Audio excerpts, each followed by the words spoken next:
Imagine you're in Jakarta, ordering a ride share, or maybe scrolling through your social media feed. It's just, a seamless part of daily life there now. Absolutely. Second nature for millions. But with every single tap, something invisible is happening. A whole stream of your personal information.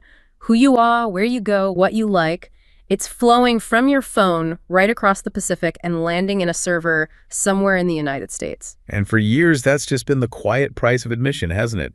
For using all this American tech. Exactly. You click agree on some super long legal document you've probably never actually read. Guilty as charged. Nobody reads those. And that's that. But now, this quiet, sort of invisible transaction, it's exploded into this massive public debate in Indonesia, all because of a new trade deal. Right. The deal where, in exchange for the U.S. lowering tariffs on Indonesian goods, the government is about to formally rubber stamp America as a safe destination for all that personal data. And officials are really rushing to reassure the public, saying, everything is secure, and hey, you already gave your consent anyway when you signed up. But the reaction on the ground, online, it's been intense. Visceral, really. People are accusing the government of turning their private lives into a, quote, trade commodity, something being sent abroad for free and without any safety guarantee. It's this really fascinating moment where a complex trade negotiation stops being about shipping containers. And starts being about you, your phone, and the very definition of privacy in the 21st century. It's huge. Okay, let's unpack this then. This deep dive is really all about that fascinating moment. We're looking at a trade deal that feels less about tariffs and, well, more about what it means to be a citizen and maybe even a nation in this increasingly interconnected digital world. Yeah, we're going to examine the intricate legal and ethical complexities swirling around Indonesia's agreement to allow personal data transfer to the United States. Especially considering, the U.S.'s unique, somewhat fragmented data protection landscape. And what that means for Indonesian digital sovereignty, citizen privacy rights, all of that. We'll also investigate the economic ripple effects, what happens on the ground to local industries when these local content requirements get waived for foreign companies. Right. How does that impact the growth, the competitiveness of maybe newer domestic industries? And what about the country's long-term industrial strategy? Exactly. It boils down to exploring that fundamental strategic tension that so many developing nations like Indonesia are wrestling with. How do you balance the powerful allure of foreign investment with that critical need to safeguard your own national digital and economic sovereignty? It's a compelling look at the trade-offs, isn't it? Especially when a country is trying hard to modernize and engage globally. Big-time trade-offs. So to really get a handle on the human face of these massive policy shifts, I've been digging into this new trade deal. And, beyond the official statements and the economic jargon, you find these personal dilemmas that really bring the stakes into focus. That's where it gets real. Yeah. I came across a story, well, maybe more like a composite of voices I heard from Jakarta's burgeoning tech scene that I just can't stop thinking about. Let's try to imagine a young woman named Doi. She's maybe in her late 20s, really dynamic, entrepreneurial. She's running a successful online store selling modern batik fashion. Okay, yeah. A common story now in Jakarta's digital economy. Totally. And her entire business, her livelihood, it lives on American platforms. Social media for marketing, a US-based cloud service for her customer database, American payment gateways processing all her transactions. So she's deeply integrated into that US tech ecosystem. Deeply. So for Dewey, this new trade deal, initially it probably sounded like fantastic news. Smoother digital services maybe, faster payments, broader market access perhaps. Makes sense. Less friction, potentially more growth. But then she reads the fine print, the details about personal data transfers. And suddenly she starts picturing the data of her loyal customers, their names, addresses, phone numbers, their purchase histories, even their fashion preferences flowing not just from her server in Jakarta, but potentially landing in a data center in, Virginia or Utah. Far away, under different rules. Exactly. She knows her customers trust her with their information. She's built that trust over years, reliable service, quality products. That relationship is key for a small business. But now that data would implicitly be under a different set of laws she doesn't fully understand and which, definitely don't offer the same kind of blanket protections as something like Europe's GDPR, which she's probably heard about. Right, the gold standard everyone compares things to. So it creates this quiet anxiety for her. Is she maybe unwillingly turning her customers' deeply personal privacy into a kind of trade commodity, just for the sake of market access or maybe smoother digital infrastructure? That promise of growth, which is so vital for her small business, it suddenly feels tainted. Tainted by this profound ethical responsibility she's not even sure she can uphold. Dewey's story really does illuminate the personal stakes here. It brings that abstract concept of digital sovereignty right down to earth. It's not just about governments and big corporations. It's fundamentally about trust, control, and those invisible lines that data draws across borders. Yeah. Her experience highlights how these huge macro-level agreements directly impact micro-level relationships and obligations. It forces individuals, small business owners like her, to grapple with the really profound implications of choices made at a national scale. It really makes you pause and think, who is truly consenting here? Especially when the terms are so opaque and the implications just so far-reaching. And that leads us right into the current state of Indonesia's data protection landscape, which, as we've sort of touched upon, is very much a work in progress. I mean, for a long time, Indonesia didn't really have one single overarching data privacy regulation. No, it was more of a patchwork, relying on various laws, primarily that Law No. 19 from 2016, the Electronic Information and Transactions Law. The EIT law, that provided a general framework, but it was often criticized, wasn't it, for being too broad, maybe lacking the kind of detailed protections you see elsewhere? Definitely. It was a foundation, but an incomplete one for the modern digital age. So that's where the Personal Data Protection Law comes in, the PDP law. Exactly. That's the game changer. While it was still a bill back in 2021, it was officially enacted on October 17th, 2022. This is a landmark piece of legislation for Indonesia, designed to be its first truly comprehensive data protection law. Comprehensive how? What does it actually do? Well, it's pretty ambitious. It introduces entirely new key roles, like data controllers and data processors, spelling out their responsibilities. It establishes much clearer data ownership rights for individuals, the right to access your data, correct it, delete it. And it sets very specific rules for data transfer, along with detailed compliance guidelines for businesses. Okay, so it's a big shift for businesses operating there. Huge. Yeah. And to allow time for everyone to adapt, they were given a 2-year grace period to get fully compliant. That deadline is coming up October 17, 2024. So crunch time is approaching. Pretty much. And just last August, in 2023, the draft for its implementing regulation they called the RPP PDP was circulated for public discussion. That's going to provide the much-needed granular detail on how the law's broad principles actually apply in practice. And it's crucial to grasp that this isn't just about what happens inside Indonesia's borders, right? These laws have a pretty long reach. Oh yeah, surprisingly broad, stretching far beyond Indonesian territory.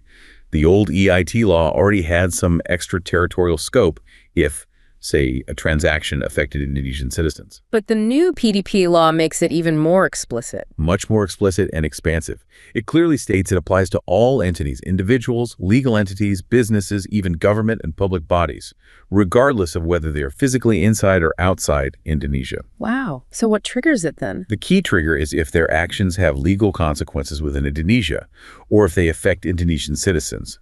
So if you're a tech company in Silicon Valley or maybe a data analytics firm in London, and you're processing data belonging to Indonesian citizens, this law applies directly to you, full stop. That's a massive implication for global companies. Precisely. It mirrors global trends, like we saw with GDPR in Europe. Organizations everywhere now have to be aware of and comply with Indonesia's standards if they handle Indonesian personal data. And to comply, they need to understand what counts as personal data and, maybe more importantly, sensitive data under these new rules. How broad is personal data? Very broad. It's defined as any information that identifies or can identify a person, either by itself or when combined with other information.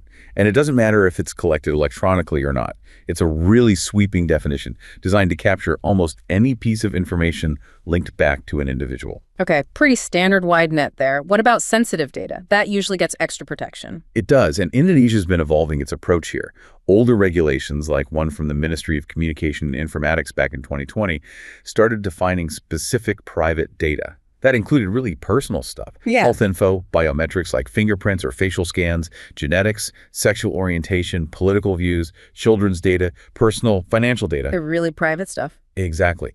The new PDP law in Article 3 builds on this. It defines sensitive data as personal data requiring special protection, and it includes all those categories plus adds crime records to the list. So a clear signal this type of data needs extra care, higher risk. Absolutely.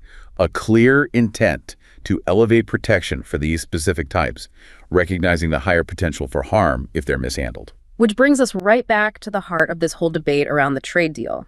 Consent and cross-border data flows.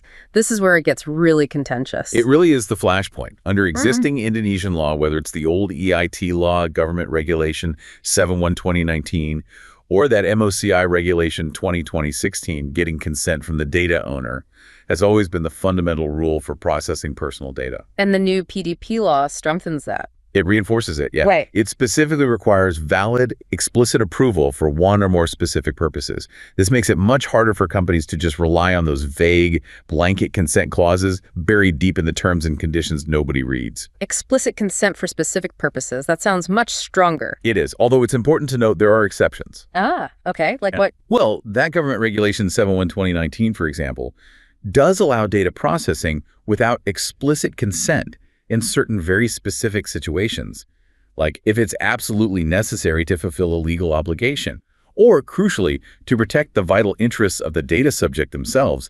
Think about a medical emergency where getting immediate data access is critical. Okay, life or death situations. Makes sense. Right. And it can also apply when serving the, quote, legitimate interests of the data controller, but only if those interests don't override the fundamental rights and freedoms of the data subject. So there's a balancing act there. So it requires judgment, but it shows there are nuances. Exactly. These exceptions are crucial for allowing data to flow in certain necessary circumstances, but they also highlight the inherent complexities and, frankly, the gray areas in data governance. And this is where the new Indonesia-US trade agreement just lands like a bomb, right? Because it directly tackles these cross-border flow rules. Precisely. Generally speaking, transferring personal data abroad is prohibited without the data subject's explicit consent and often requires following strict cross-border transfer mechanisms. The PDP law itself proposes allowing it, but under certain conditions, coordinating with the ministry, submitting reports afterwards, things like that. But those details are still being ironed out in the implementing regulations. But the trade deal just cuts through that. It seems to. It specifically states that Indonesia will now recognize the United States as a country or jurisdiction that provides adequate data protection under Indonesian law. Adequate protection, that's the key phrase. It is. And the agreement says this provides certainty regarding the ability to move personal data out of its territory to the United States. This is a massive concession, something U.S. tech companies, cloud providers, social media giants have wanted for years to streamline their global operations. Reduce compliance headaches, basically. You got it. But it has, quite understandably, stirred up a huge storm of controversy and public backlash in Indonesia. I can imagine. How bad has it been? Pretty intense. The reaction on social media, it's been visceral. You see people accusing the government of turning private lives into a trade commodity, sent abroad for free and without any safety guarantee. Real fears about America intervening in our livelihoods. Wow, strong words. What about digital rights groups? They've been very vocal. Mendan Sekar Aram, who leads SafeNet, explicitly warned that this clause risks turning personal data of Indonesians into a trade commodity, highlighting the potential for exploitation without proper safeguards. And these concerns get sharper when you look at the U.S. system itself, right? Exactly. Pratama Persada from CES REC, a major cybersecurity think tank in Indonesia, pointed out a critical issue. The U.S. lacks federal data protection laws comparable to the European Union's General Data Protection Regulation. Which is true. It's that patchwork system, HIPAA for health, CCPAC-BRIA in California, but no single overarching federal law. Right. So this fragmentation casts serious doubt on Indonesia's blanket declaration of adequate protection. How can it be adequate when it's so inconsistent compared to a unified standard like GDPR? That's the million-dollar question, isn't it? It really makes you wonder about that consent issue again. Can consent truly be informed when it's buried in a dense user agreement and the legal landscape of the country receiving the data is so complex, so fragmented, and fundamentally different? It's a huge question. While some argue, like Wahyudi Jafar from Catalyst Policy Works, that users have technically consented just by using the U.S. tech services. Clicking agree means you agreed, basically. Yeah, but that perspective doesn't really address the huge power imbalance, does it? Or the lack of genuine understanding from the user like Dewi about what that consent truly entails for their privacy down the line. It feels more like a contractual formality than a genuine informed choice. So how are officials responding to all this backlash? They're trying to reassure people. The coordinating minister for economic affairs, Erlangga Hartarto, he stated there's no government-to-government data exchange. He emphasized it's all between private companies, and those companies get consent from individuals. Trying to distance the government from the actual data flow? Seems like it. He also claimed that 12 big U.S. tech companies, AWS, Microsoft, Google Cloud included, have already complied with regulations by building data centers in Indonesia. And he mentioned existing cross-border protocols, like one in Nongsa Digital Park near Singapore, suggesting frameworks are already in place. Okay, pointing to existing infrastructure and compliance. What about the communications minister? Moya Hafid, the Minister of Communication and Digital Affairs, she echoed those reassurances. She assured the public that data transfer wouldn't be done carelessly, that it would operate within a secure and reliable data governance framework under tight supervision of Indonesian authorities. So lots of official reassurance, but the core concerns about control, oversight, and those fundamental differences in data governance, they don't seem to be going away. Not at all. They remain central to this entire debate. Which really brings us to that broader idea, maybe a bit abstract, but so vital. Digital sovereignty. How nations view and control their own digital space. Yeah, and Henry Gao's analysis is interesting here. He talks about 3 digital kingdoms, each with a different philosophy. Right, the U.S. model, the Chinese model, and the EU model. Exactly. The U.S. champions firm sovereignty, market-led, minimal government intervention, data owned by private companies. China champions state sovereignty, government control, data as a national resource, strict oversight. And the EU champions individual sovereignty, the individual at the center, strong rights like GDPR. And Indonesia seems caught in the middle, trying to figure out its own path. Absolutely. You see elements of that tension clearly. They're trying to navigate between these very different approaches, looking for a way to get economic growth and maintain national control. And connecting this to the bigger picture, it's not just about data, is it? It's about whether a nation can truly control its digital future when fundamental elements, like its citizens' data, are stored and processed beyond its immediate legal reach. Precisely. Hendra Suryakusuma, who chairs the Indonesian Data Center Providers Organization, IDPRO, put out a stark warning about this. What did he say? He argued that allowing Indonesian personal data to be so easily transferred and analyzed in the U.S. could seriously undermine Indonesia's digital sovereignty, leading to a loss of control over strategic data, personal data, open data, and ultimately increasing digital dependency on foreign tech and entities. And that dependency isn't just theoretical, it has real economic consequences too. Very tangible ones. Suryakusuma suggested that local data centers, which Indonesia is trying hard to build up, might end up being reduced to just edge computing sites or hybrid cloud generators. Meaning They wouldn't be the main processing sites for large volumes of data. That processing would happen elsewhere, probably in the U.S. This scenario would really hinder investment in full-scale large data centers within Indonesia itself. So domestic operators, maybe even the state power companies selling energy to these centers, they'd miss out on significant revenue and growth potential. Exactly. That potential value stays outside the national economy. It ties into that analogy people use data as the new oil. It does. And if data is like oil, a strategic resource, then the argument is it should be generated and processed domestically to become our asset, not just extracted and exploited by foreign entities who then build products and services sold back to Indonesia, often at a premium. It's about who captures the value generated from that data. Fundamentally, yes. It's an economic and strategic concern. And there's a major systemic weakness here too, right? Something about oversight. Yes. Organizations like ELSAM, a well-respected Indonesian human rights group, have pointed this out strongly. They call the deal unfair, arguing it heavily favors U.S. data storage companies and potentially exposes Indonesian citizens. Exposes them how? Well, ELSAM specifically highlighted the risk of mass surveillance by U.S. authorities. Given U.S. laws like the Cloud Act, which allows U.S. law enforcement to demand data stored by U.S. companies, even if that data is physically located overseas. So data stored in a U.S. company's center in Jakarta could still potentially be accessed by U.S. authorities. That's the concern, yes. And Elsom pointed to what they see as the biggest gap: the absence of an independent personal data protection body in Indonesia. No dedicated watchdog. Exactly. Without a truly autonomous authority, separate from government or industry influence, they argue there's inherently weak oversight of the protection of personal data transferred overseas. This significantly increases the risk of data leaks, misuse, and privacy violations going unchecked. And others agree on this point. Oh, yes. Both Wahyudi Jafar and Pratama Persada have strongly urged the government to speed up the creation of such an independent supervisory agency and also to finalize those detailed technical regulations for the PDP law. Without that strong, independent oversight, the effectiveness of the new law, especially for complex cross-border transfers like this, remains seriously compromised. Okay, let's shift gears now from the sort of invisible world of data flows to something much more tangible, the factory floor. Right, the industrial side of the deal. Yeah. I heard about a man, let's call him Pak Hartono. He's a factory manager, maybe in a busy industrial city like Surabaya. He's not in the flashy tech sector. His world is, the hum and grease of machinery.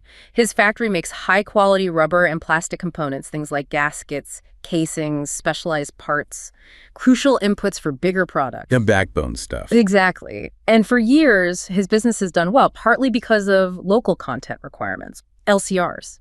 Those government policies that basically meant big international companies assembling products in Indonesia had to buy a certain percentage of their parts from local suppliers, like him. Okay, giving him a guaranteed market to some extent. Right. And it was a source of immense pride for Pak Hartono. He wasn't just a manager. He felt like he was part of building Indonesia's industrial base, providing good, stable, skilled jobs for hundreds of people in his community. That's a powerful motivator. But then the news broke that these LCRs might be waived for U.S. firms under this new trade deal, and apparently a real chill went through his factory floor. I can imagine.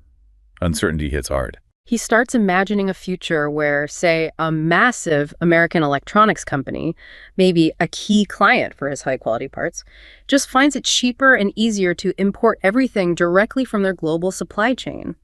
His factory, built on years of expertise, specialized machines, quality, it might just not be able to compete purely on price against a global giant benefiting from massive economies of scale. The classic challenge for smaller domestic suppliers. He's not against foreign investment, he made that clear, not at all.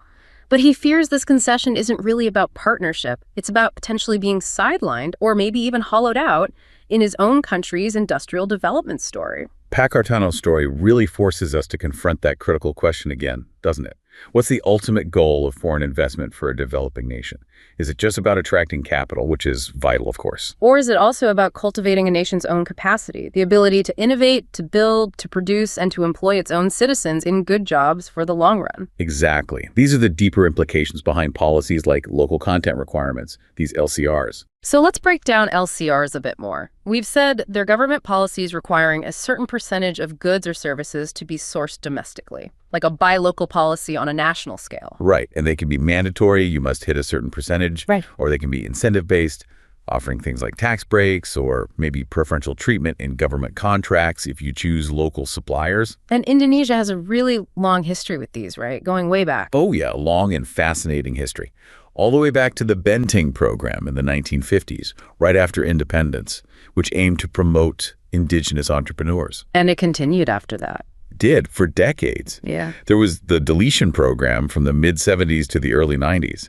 The idea was to progressively increase local content in manufacturing, pushing industries to replace imported parts with locally made ones over time. Did it work? It struggled, mainly because Indonesia back then had relatively low technological capabilities and lacked the economies of scale needed for efficient domestic production of complex parts. Even the National Car Program in '96, which set really high local content targets, like up to 60%, got cut short by the Asian financial crisis. So a bit of a checkered past, but they came back. They saw a resurgence in the late 2000s. There's been this ongoing emphasis on enhancing domestic value added. And we've seen LCRs implemented quite pervasively in sectors Indonesia considers strategic. Like what? Automotive, electronics, medical devices, pharmaceuticals, utilities, oil and gas, and definitely telecommunications. Remember those targets. 30–40% local content for 4G LTE equipment by 2017. Pretty significant requirements. So The motivations behind these LCRs, they seem pretty straightforward. Protect local industries, create jobs, maybe boost exports, enhance local innovation. That's the theory, yes. Protect nascent local industries from fierce foreign competition, give them space to grow. Create jobs by keeping sourcing local. Maybe even boost exports if you build a strong domestic supply chain. And ideally, encourage foreign companies investing locally to transfer technology and know-how. It sounds good on paper. But the economic reality is often more complicated. It usually is. From a purely economic standpoint, LCRs are known to inherently distort the market. There was seminal work back in 1981 by the economist Gene Grossman showing that LCRs can actually increase domestic sourcing costs for companies, which then often leads to higher prices for the final goods that you and I pay. So consumers can end up paying more. Often, yes. And interestingly, the overall effect on demand for the domestic inputs themselves can be ambiguous. It's not always a clear win for local suppliers, counterintuitively. Well, the economic literature is pretty mixed. Some studies argue LCRs lead to inefficiencies, stifle innovation because there's less competitive pressure, result in higher retail prices, and can even hurt trade overall.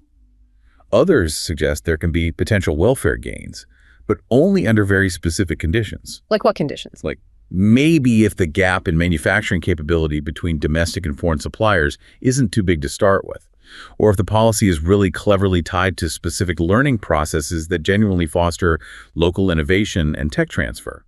But it's a very nuanced debate, not a simple LCRs are good or LCRs are bad picture. Okay, so theory is mixed. What about the empirical reality in Indonesia specifically, given its history and its reliance on imports? Right, that context is key.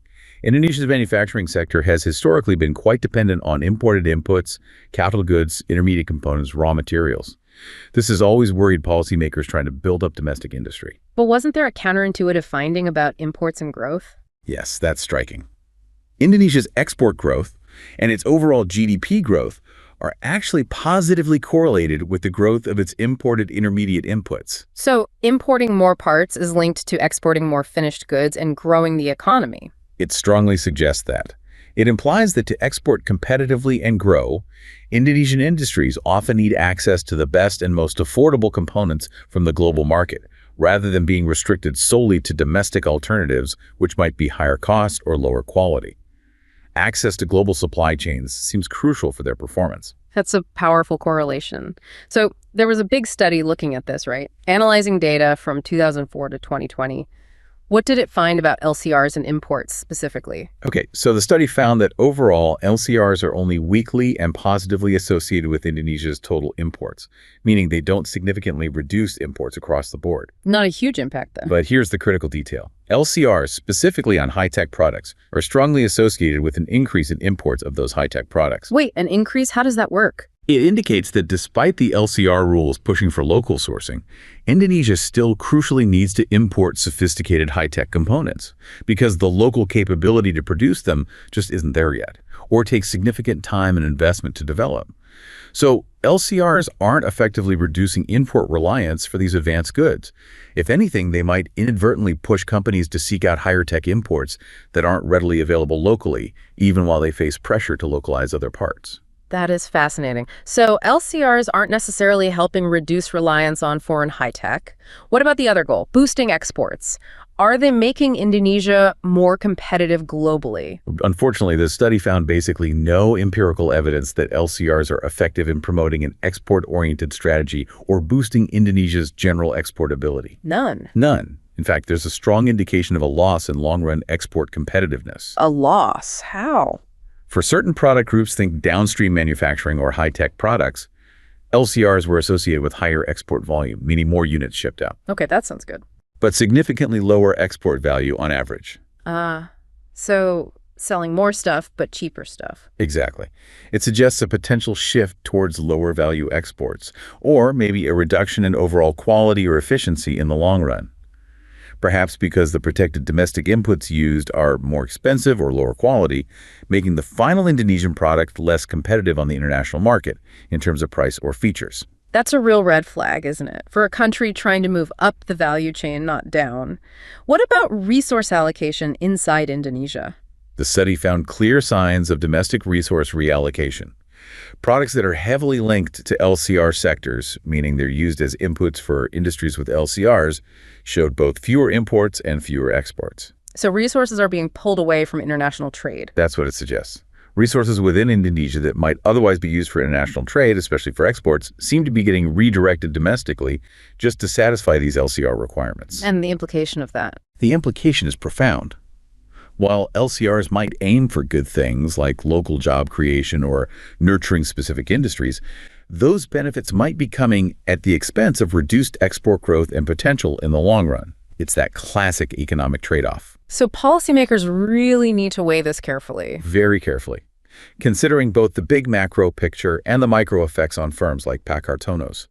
They need to avoid underestimating these hidden costs and ensure that protecting some industries doesn't inadvertently hobble the nation's overall long-term competitiveness. Okay, which brings us squarely back to this new trade deal with the U.S. and how it directly impacts these long-standing LCRs and everything we've just discussed. This feels like a major shift. It is. Under this agreement, Indonesia has made a really significant concession.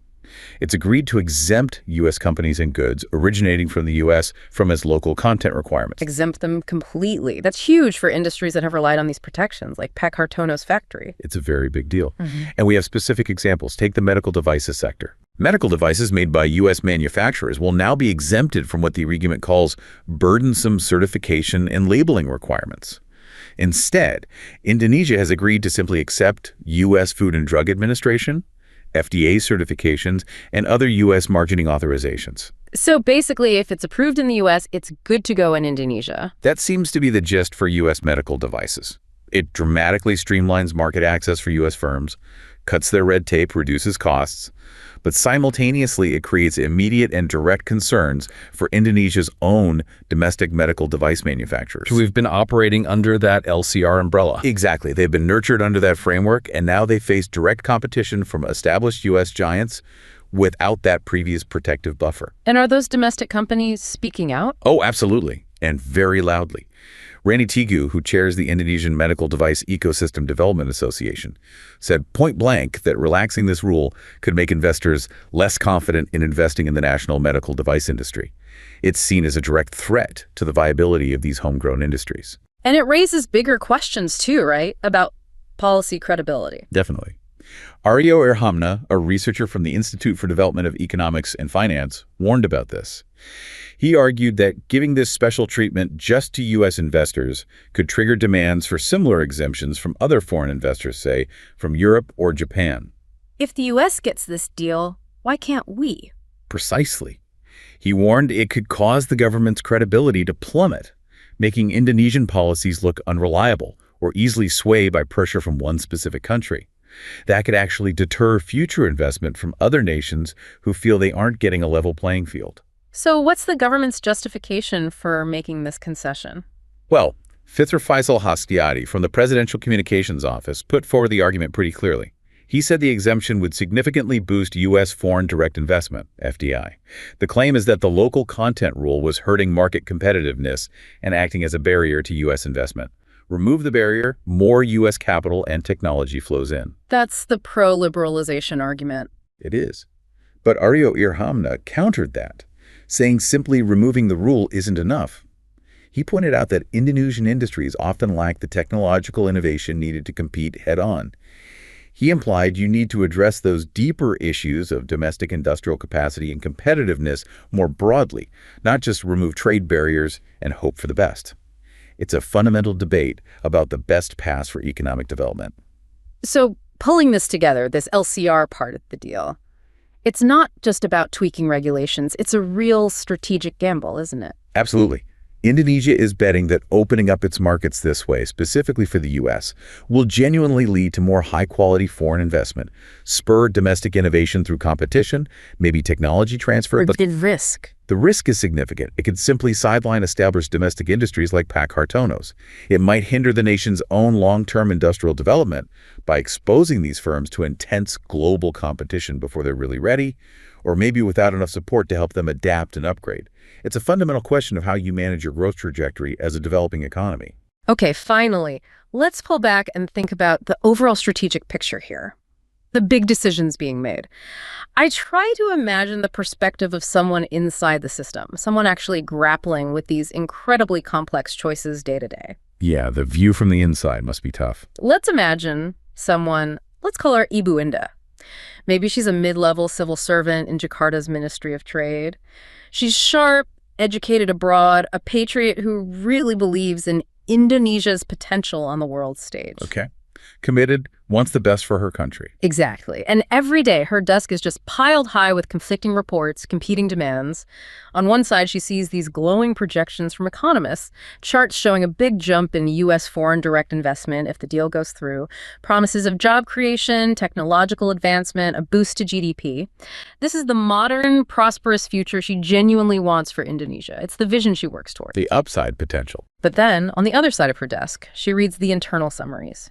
The visceral backlash from local manufacturing associations, the anxious warnings from digital rights activists about privacy, the frustration from small business owners worried about competition or data security. The downside risks and the human cost. She hears the passion in their voices during consultation meetings, maybe even sees protests outside, and she understands their feels because these are her people, her fellow citizens. So maybe at night, she wonders, is she helping build a bridge to prosperity and global integration? Or is she inadvertently paving a one-way street for exploitation, for the erosion of national control over key sectors and data? That's a heavy burden. She feels that immense pressure, that strategic tension, right in her own bones. The constant push to modernize, to integrate faster into the global economy, versus that powerful pull to protect her nation's economic independence, its industrial base, the digital identity of its citizens. This deal, for someone like her, it's not a clear win or loss, it's a monumental gamble. It's a series of pragmatic, often really painful choices that will shape Indonesia for decades to come. Her imagined story really embodies the core struggle, doesn't it? The immense pressure developing nations face trying to balance these seemingly contradictory goals, attracting that vital foreign investment for growth while simultaneously safeguarding national interests and digital autonomy. It's a strategic crossroads that defines their future in the global economy. It demands incredible foresight and a really nuanced grasp of global dynamics. And Indonesia is absolutely at a critical juncture right now, especially in its digital economy. I mean, it's just booming. The projections are staggering, exceeding $130 billion by 2025. Incredible growth, driven by that high internet penetration, nearly 80% now, and a really young, tech-savvy population that just snaps up new digital services. And the government sees this digital economy as absolutely fundamental, right? A cornerstone of its Making Indonesia 4.0 roadmap. Totally. The ambition is huge. Become a leading digital economy by 2030. They're backing this with major initiatives like 100 smart cities and a comprehensive national strategy for artificial intelligence running all the way to 2045. And the Ministry of Communication and Information Technology, Cominfo, they're central to this. Pivotal role. They're pushing hard to expand internet access, roll out 5G nationwide, bolster cybersecurity. They even plan to establish a national data center to support all this digital infrastructure. What sectors are leading this boom? E-commerce is still the dominant force in digital services. Revenue platforms like Tokopedia, Shopee are massive, but fintech is growing incredibly fast too. Digital payments, peer-to-peer lending, digital insurance. It's exploding. And the big players are expanding. Yeah, major global and regional players, Gojek and Tokopedia, now merged as GoTo, Shopee, Lazada. They're all pushing into new areas like digital banking. And the international cloud giants, AWS, Google Cloud, Microsoft Azure, they're investing heavily in building local data centers to meet that surging demand. But alongside this amazing growth and ambition, that evolving regulatory landscape we talked about, it creates real challenges, doesn't it, for both local and foreign businesses? Significant challenges. Data privacy, as we've dug into, is a prime example. That strict PDP law, coming fully into force soon, brings complex compliance obligations. Getting that explicit, informed consent, managing data subject rights, and the penalties for getting it wrong are severe. Big fines, potential imprisonment, even business liquidation. That's serious stuff. What about AI regulation? Still early days, really. There are current guidelines, a Cominfo circular on AI ethics, and OJK guideline for AI and fintech. But comprehensive regulations are definitely expected down the line. That will add another layer of complexity for anyone developing or deploying AI in Indonesia. And those cross-border data flow rules we discussed. Still a major hurdle. The mandate that data transfers can only happen if the recipient country has equal or higher data protection standards. That really complicates things for multinational companies that prefer to centralize their data processing globally. It often forces them to localize data storage and processing, which can be less efficient and more costly. What other regulatory hurdles stand out? Well, cybersecurity regs are getting tighter, overseen by the National Cyber and Crypto Agency, BSSN. Robust security measures prompt incident reporting. It adds operational burdens. Content regulation via the ITE law, aimed at online harms, sometimes raises freedom of expression concerns due to its broad wording. And standards, getting products approved. Standards development can be tricky. Government influence sometimes limits private sector input, potentially leading to standards that aren't quite aligned with international norms, creating friction. And then there's the whole issue of subnational regulation rules varying across different provinces because of Indonesia's decentralized governance. That adds huge compliance headaches for businesses operating nationwide. Plus basic market entry issues. Yeah, bureaucratic hurdles, complex licensing, foreign ownership restrictions in some sectors, and even selling to the government. Public sector procurement can be tough, often lacks transparency, bidding processes are complex, and you still run into those local content requirements in some areas. It's a multifaceted challenge. So it's a tricky environment to navigate. Looking specifically at digital trade barriers, things that might deter, say, U.S. companies, what does the official U.S. perspective highlight, like in the National Trade Estimates report? That report flags several key barriers. Data localization is a big one, requiring certain data like public service or financial data to be stored locally. That increases operational costs and hinders global data strategies for foreign firms. Technology barriers. Things like lengthy, complex certification processes for hardware and software, restrictions on foreign tech providers being involved in critical sectors like telecoms. There's also the digital tax, the 11% VAT on foreign digital products sold in Indonesia, hitting companies like Amazon, Google, Meta, Netflix since 2020, affects their pricing and profitability. Any others? Internet service restrictions, particularly around content distribution and social media, which can limit how global platforms operate in Indonesia.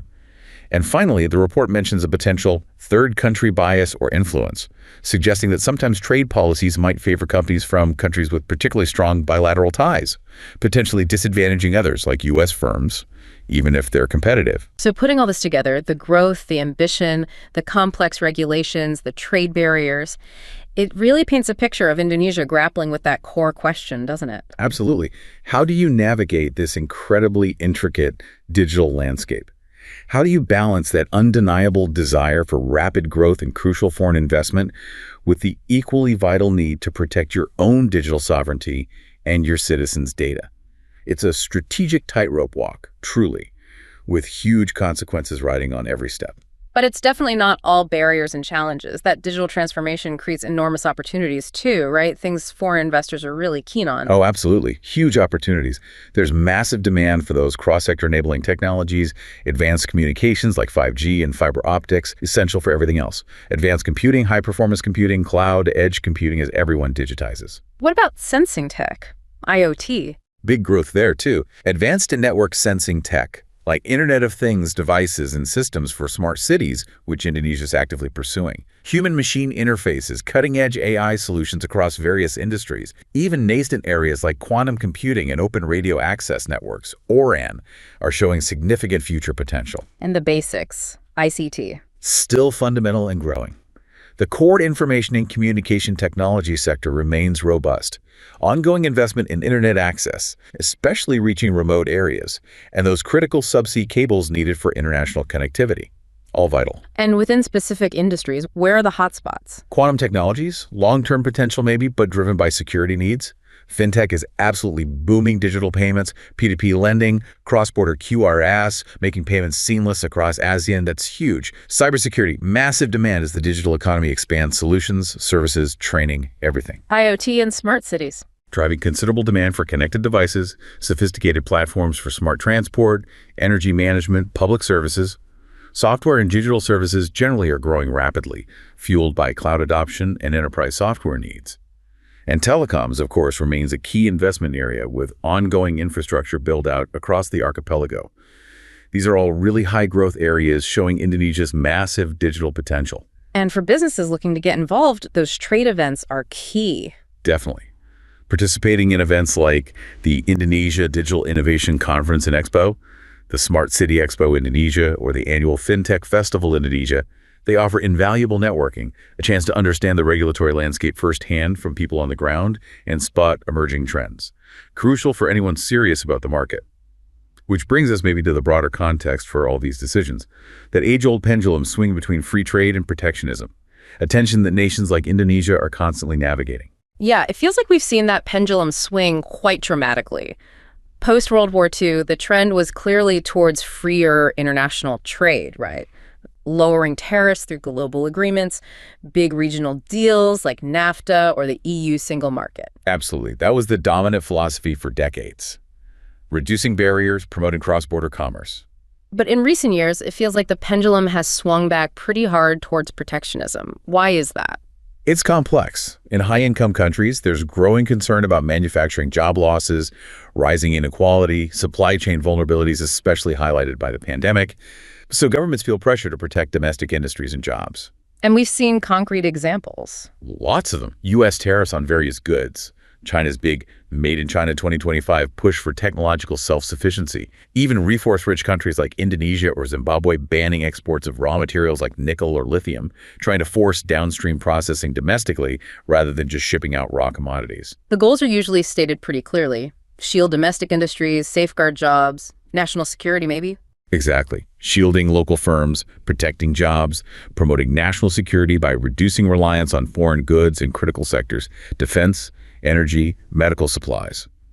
Proponents often use the infant industry argument, protect new industries until they can compete globally, or frame it as a response to perceived unfair trade practices by others, like subsidies or dumping. But these policies have downsides too, big ones. Significant potential disadvantages and risks. Protectionism often means higher prices for consumers.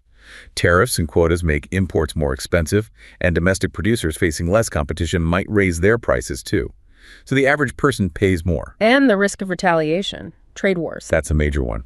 Protectionist moves frequently provoke retaliation from other countries. It can escalate into damaging trade wars, think Smoot-Hawley back in the 1930s, or the more recent U.S.-China trade conflict. That disrupts global markets, stifles innovation, slows down economic growth for everyone. And it can make protected industries lazy. That's another risk. Protectionism can foster inefficiency and a lack of innovation. If companies are shielded from tough international competition, they have less incentive to improve productivity, cut costs, or develop new products.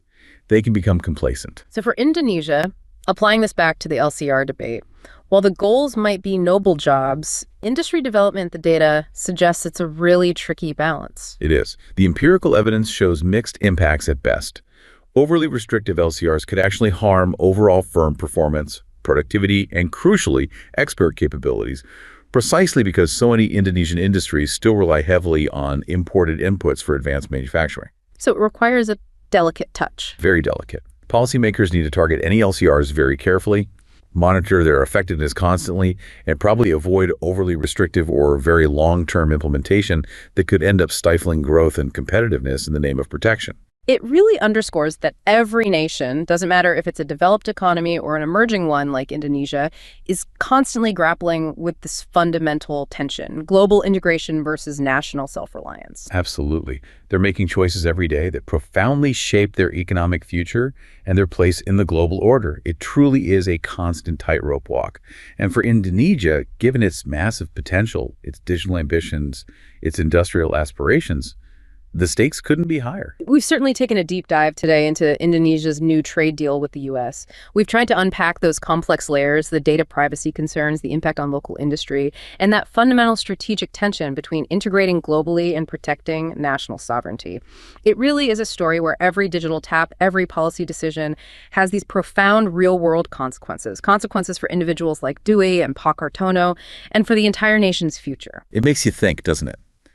In an age where data flows across borders as easily as capital, where national economies are so deeply intertwined, maybe the true measure of a nation's sovereignty isn't just found in its physical borders or its military strength anymore.